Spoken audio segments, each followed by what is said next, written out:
നമസ്കാരം. PSC ആസ്പിരൻസിൻ്റെ പുതിയ വീഡിയോയിലേക്ക് എല്ലാവർക്കും സ്വാഗതം.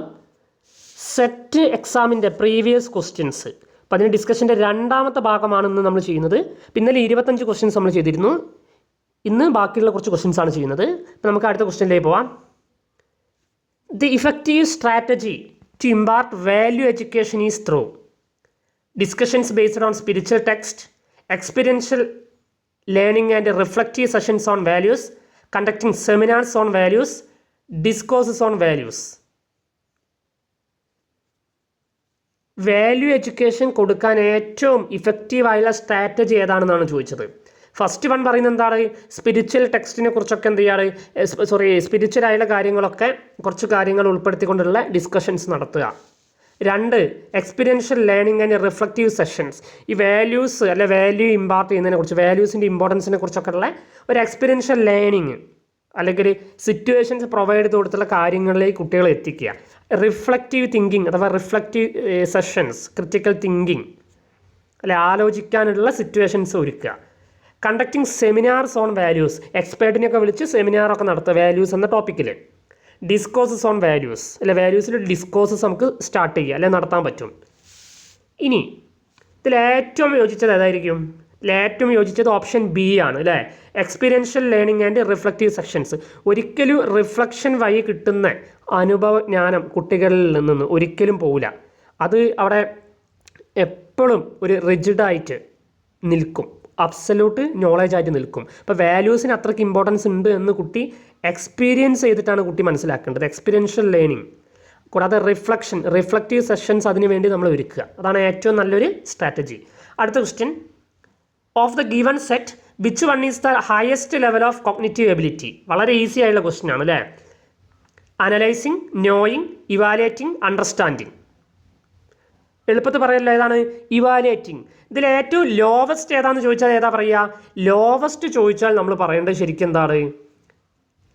നോയിങ് അല്ലെങ്കിൽ നോളേജ് എന്ന രീതിയിലേക്കാണ്, അല്ലെങ്കിൽ റിമെമ്പറിങ്, അതാണ് ഏറ്റവും. പിന്നെ ഏത് വരും? അണ്ടർസ്റ്റാൻഡിങ് വരും, അപ്ലിക്കേഷൻ, അനാലിസിസ്, സിന്തസിസ്, ആ രീതിയിലാണ് പോവുക അല്ലെ. ഇവാലുവേഷൻ അങ്ങനെ പോകും. ഇത് ഏത് ടാക്സോണമിയാണ്? ബ്ലൂംസ് ടാക്സോണമിയാണ് അല്ലേ. ബ്ലൂംസ് ടാക്സോണമിയിലുള്ള ക്ലാസിഫിക്കേഷൻസ് ആണ്. അപ്പോൾ ഏതാണ് വരിക? ഇവാലുവേറ്റിംഗ് ആണ് ഹയസ്റ്റ്. അപ്പോൾ ഓപ്ഷൻ സി ആണ്. അടുത്ത question, while taking a class if a student make disturbance a teacher should option punish the student immediately, ignore the student and continue teaching, stop the class for a few minutes and remain silent, give special attention to the student and motivate him. ഏതായിരിക്കും? അവിടെ motivation എന്ന് പറയുമ്പോൾ തന്നെ എന്താണ്? ആ negative ചിന്താഗതിയുള്ള കുട്ടീനെ ഒന്ന് പ്രോത്സാഹിപ്പിക്കാൻ വേണ്ടി, അവൻ്റെ ഈ ഒരു നെഗറ്റീവ് ബിഹേവിയർ മാറ്റാൻ വേണ്ടി ടീച്ചർ കൊടുക്കുന്ന സപ്പോർട്ടാണ്. അപ്പോൾ ഓപ്ഷൻ ഡി ആണ് ആൻസർ അല്ലേ. അത് വളരെ ഈസി ആയിട്ട് നമുക്ക് പറഞ്ഞൂടെ. കുട്ടിയെ പനിഷ്മെൻറ്റ് കൊടുക്കുക അല്ലെ പനിഷ് ചെയ്യുക എന്ന് പറയുമ്പോൾ അത് ഒരിക്കലും ഒരു ആൻസർ ആയിട്ട് വരില്ല. കാരണം ഇങ്ങനത്തെ ക്വസ്റ്റ്യൻസ് അല്ലെങ്കിൽ ചൈൽഡ് റിലേറ്റഡ് അല്ലെങ്കിൽ പെഡഗോഗി അല്ലെങ്കിൽ മെത്തഡോളജി ആയി ബന്ധപ്പെട്ട ടീച്ചിങ് ആപ്റ്റിറ്റ്യൂഡായി ബന്ധപ്പെട്ട ക്വസ്റ്റ്യൻസ് എപ്പോഴും നമ്മൾ ആലോചിക്കേണ്ടത് സ്റ്റുഡൻസിൻ്റെ ഭാഗത്തു നിന്നാണ്. ഓക്കെ, അപ്പോൾ അവർക്ക് നല്ല സപ്പോർട്ട് മോട്ടിവേറ്റ് ചെയ്ത് കൊടുത്തിട്ടുണ്ട്, അവന് സ്പെഷ്യൽ അറ്റൻഷൻ കൊടുത്ത് പ്രിഫറൻസ് കൊടുത്ത് അവൻ്റെ നെഗറ്റീവ് ബിഹേവിയർ മാറ്റി കൊണ്ടുവരിക. അപ്പോൾ ഓപ്ഷൻ ഡി ആണ് വരിക. അടുത്ത question, expand the abbreviation LCD. LCD ഒന്ന് എക്സ്പാൻഡ് ചെയ്യാനാണ്. അറിയാലോ ഏതായിരിക്കും? ലിക്വിഡ് ക്രിസ്റ്റൽ ഡിസ്പ്ലേ അല്ലേ, GCAD. LCD എന്ന് പറയുമ്പോൾ എന്താ? LCD സ്ക്രീൻ എന്നൊക്കെ പറയാം. LCD എന്നൊക്കെ പറയുമ്പോൾ എന്താ? Liquid crystal display. Option B ആണ് കേട്ടോ. അടുത്തത്, എ JPG ഫയൽ സ്റ്റോർ. ഒരു JPG ഫോർമാറ്റിലുള്ളത് ഏത് ടൈപ്പ് ഫയലാണ് സ്റ്റോർ ചെയ്യുക? നമുക്കറിയാം ഓപ്ഷൻ ഡി ഇമേജ് ആണ്. ഒരു ഇമേജ്, ഫോട്ടോ, പിക്ചറൊക്കെയാണ് നമ്മൾ JPGയിലാണ് നമ്മൾ സ്റ്റോർ ചെയ്യുക. അടുത്ത ക്വസ്റ്റ്യൻ, 31ാമത്തെ ക്വസ്റ്റ്യൻ ആണ്, an interactive computer application for organisation, analysis and storage of data in tabular form. ഒരു കമ്പ്യൂട്ടർ ആപ്ലിക്കേഷനാണ് ഇത്. നമുക്ക് സ്റ്റോർ ചെയ്യുക ഡാറ്റ, കൂടാതെ അത് ടേബുലാർ ഫോമിൽ നമുക്ക് സ്റ്റോർ ചെയ്യാൻ പറ്റും. ഏതായിരിക്കും? യെസ്, സ്പ്രെഡ്ഷീറ്റ് ആണ് കേട്ടോ. Option B spreadsheet. അപ്പം അവിടെ ഈ ടേബുലാർ ഫോമിൽ അത് ആക്കുക എന്ന് പറയുമ്പോൾ അത് സ്പ്രെഡ്ഷീറ്റ് എന്നുള്ളതാണ് നമ്മൾ ഓർത്തിക്കുക. Option B. ഇനി the concept of mastery learning was proposed by. ഈ മാസ്റ്ററി ലേണിംഗ് ആരാണ് പ്രൊപ്പോസ് ചെയ്തതെന്നാണ്. ആരാണ്?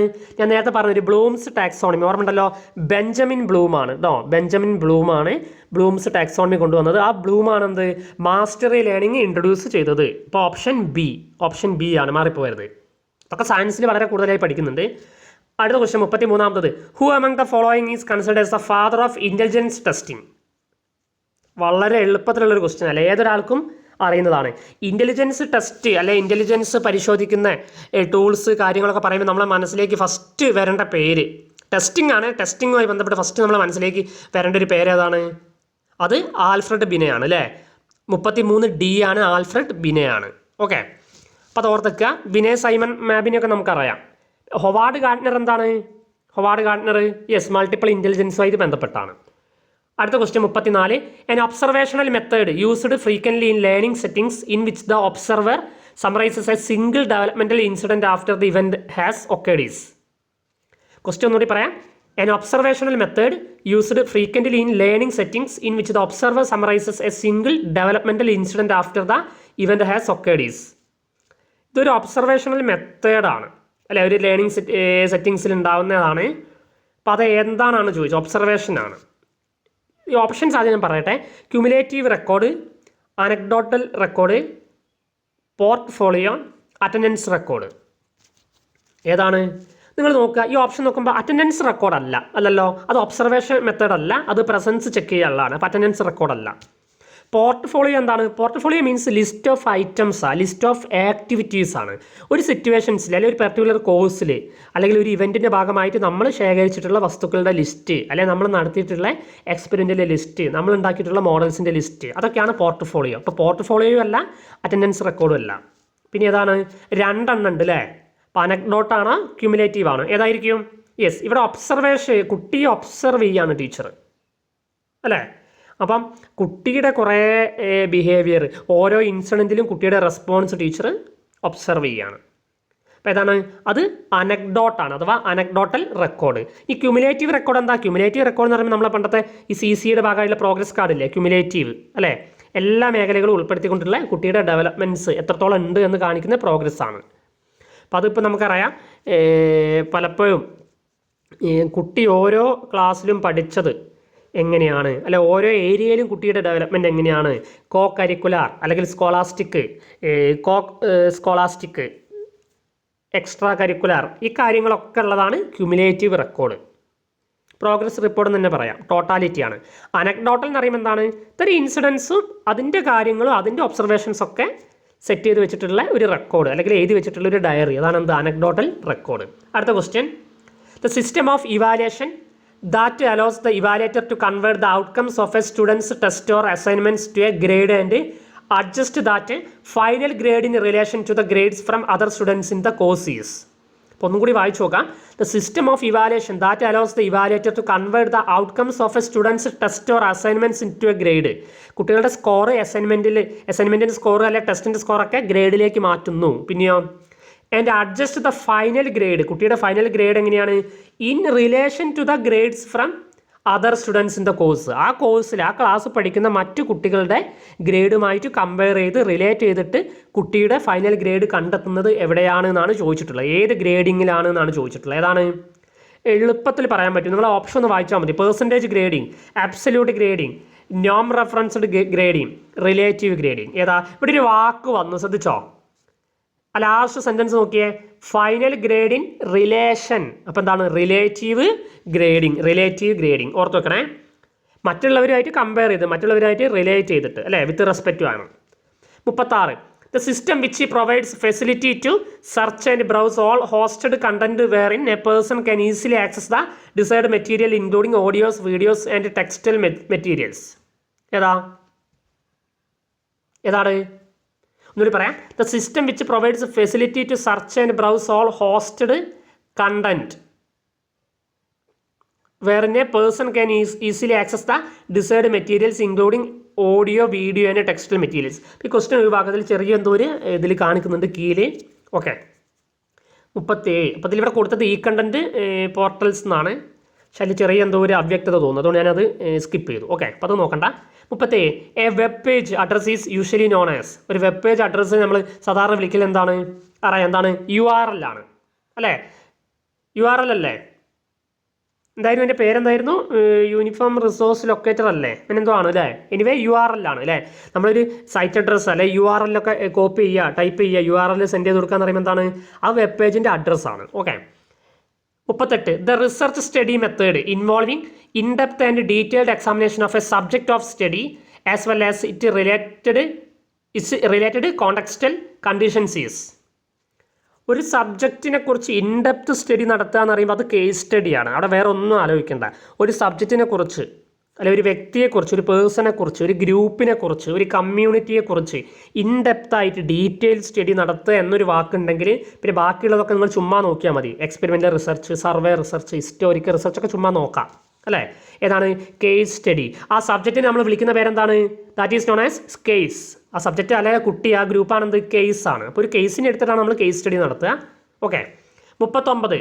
The article which provides equality of opportunity in education institutions.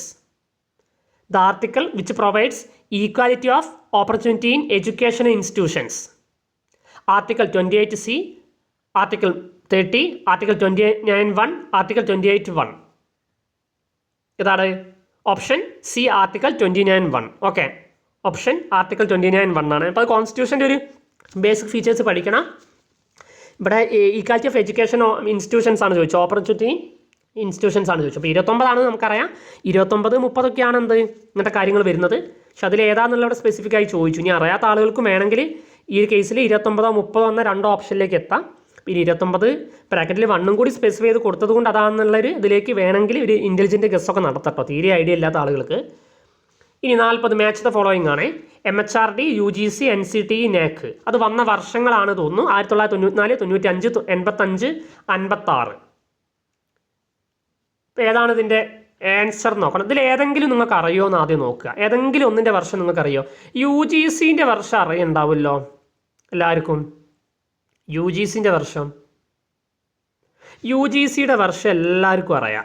1956 UGC വരുന്നത്. 1956 UGC വരുന്നു എന്ന് പറയുമ്പോൾ UGC ഇവിടെ B അല്ലേ? B. 56 എന്ന് പറയുമ്പോൾ 4 ആണ്. അപ്പോൾ B 4 ആയിട്ട് കണക്ട് ചെയ്യുന്നത് ഏതാ നോക്കുക. എയിലും ബിയിലുണ്ട്, സിയിലില്ല. സിയിൽ B3 ആ, ഡിയിൽ B2 ആ. അപ്പോൾ നമുക്ക് സിയും ഡിയും ക്യാൻസൽ ചെയ്യുക. കാരണം എന്താ? UGC വന്നത് 56 അറിയാം. അത് കോമൺ ആയിട്ട് എല്ലാവർക്കും അറിയുന്ന. എന്നപ്പം UGCയുടെ അവിടെ B അല്ലേ? B 56 എന്ന് പറയുമ്പോൾ 4. B4. B4 ഉള്ള 2 നോക്കിയാൽ മതി, അല്ലെങ്കിൽ 3 ഉണ്ട്, അത് നോക്കുക. ഒന്ന് സ്കിപ്പ് ചെയ്യുക. ഇവിടെ 2 B4 അല്ല. ഏതൊക്കെയാ? സിയിൽ B3, ഡിയിൽ B2. അത് 2 സ്കിപ്പ് ചെയ്തു. വേറെ ഏതൊക്കെയാ? B4 വരുന്ന എയും ബിയും ആ. ഇതിൽ നോക്കേണ്ട NCT നിങ്ങൾക്ക് പിന്നെയും പരിചയം ഉണ്ടാവുമല്ലോ. കുറച്ചെങ്കിലും പരിചയമുള്ള ഏതാണ്? NCT ആണ്.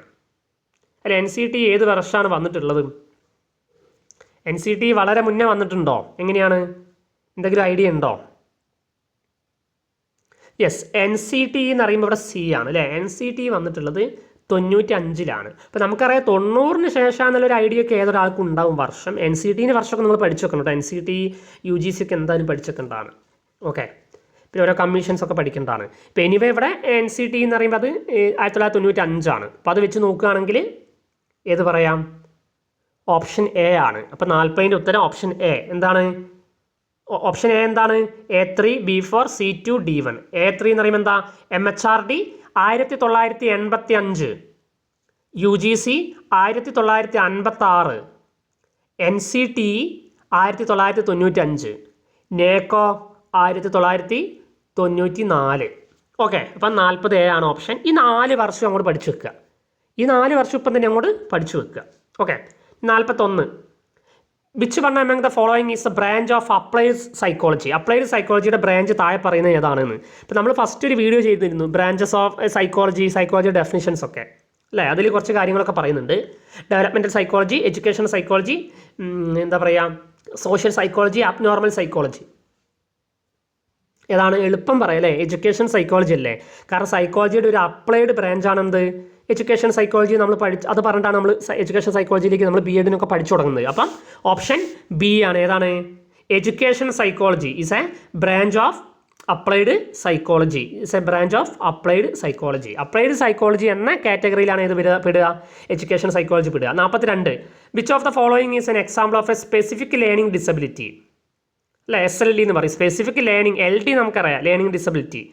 സ്പെസിഫിക് ലേണിംഗ് ഡിസബിലിറ്റി എന്ന കാറ്റഗറിയിൽ പെടുന്നത് താഴെ പറയുന്നതിൽ ഏതാണ്? ഏതൊക്കെയാണ്? Mental retardation, dyslexia, autism, ADHD. ഏതാണ്? യെസ്, ഡിസ്ലെക്സിയ അല്ലേ. ഡിസ്ലെക്സിയ വെച്ചിട്ട് ഡിസ്ഗ്രാഫിയ ഒക്കെ കുറേ കാറ്റഗറി നിങ്ങൾ പഠിച്ചിട്ടുണ്ടല്ലോ. അപ്പോൾ അതാണ് specific learning disability. 43. Who among the following can be removed by the president without parliament resolution? Parliament resolution അല്ലാതെ പ്രസിഡന്റിന് റിമൂവ് ചെയ്യാൻ പറ്റുന്നത് ഏതാണ്? Governor of the state, chief election commissioner, controller and auditor general, judges of a high court. ഏതാ? Governor of the state ആണ് അല്ലേ. Governor of the സ്റ്റേറ്റിനെ പ്രസിഡന്റിന് മാറ്റാം, റിമൂവ് ചെയ്യാം. ഇങ്ങനെയാണ് വിത്തൗട്ട് പാർലമെൻറ്റ് റെസൊല്യൂഷൻ എന്നാണ് പറയുന്നത്. 44. ദ ഏജൻസി വിച്ച് ഫൗണ്ടഡ് സ്കോവ്. ഇപ്പോൾ വലിയൊരു ഐഡിയ ഇല്ലാത്തതാണ്. എനിവേ ഇതിന് ആൻസർ ഞാൻ പറയാം. ദ ഏജൻസി വിച്ച് ഫൗണ്ടഡ് സ്കോവ്. ഇവിടെ കൊടുത്ത ആൻസർ UGC ആണ്. ഇപ്പോൾ കുറച്ചുകൂടി ഒരു റെഫറൻസ് അവിടെ ആവശ്യമാണ്. UGC ആണ്, UGC. ഇനി 45ാമത്തെ ക്വസ്റ്റ്യൻ, അതായത് ലാസ്റ്റ് ക്വസ്റ്റ്യൻ ആണ് പറയാൻ പോകുന്നത്. In VSAT network signals R sent from the hub in specific time slots through a method called TDM. TDM stands for.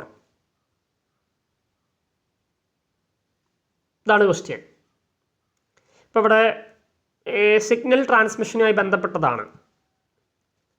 അപ്പോൾ ഇവിടെ ഒരു കാര്യം മനസ്സിലാക്കേണ്ടത് വെച്ചാൽ ഈ മൾട്ടിപ്ലെക്സിങ്, മനസ്സിലായേ? മൾട്ടിപ്ലെക്സിങ് എന്ന വേർഡ്, തേർഡ് ഓപ്ഷനിൽ ഒരു മൾട്ടിപ്ലെക്സിങ് എന്ന വേർഡില്ലേ, ഇത് ഈ ഡിജിറ്റൽ ട്രാൻസ്മിഷൻ അല്ലെ കമ്മ്യൂണിക്കേഷൻ ടെക്നോളജിയിലുള്ള ICTയിലുള്ള ഒരു വേർഡാണ്.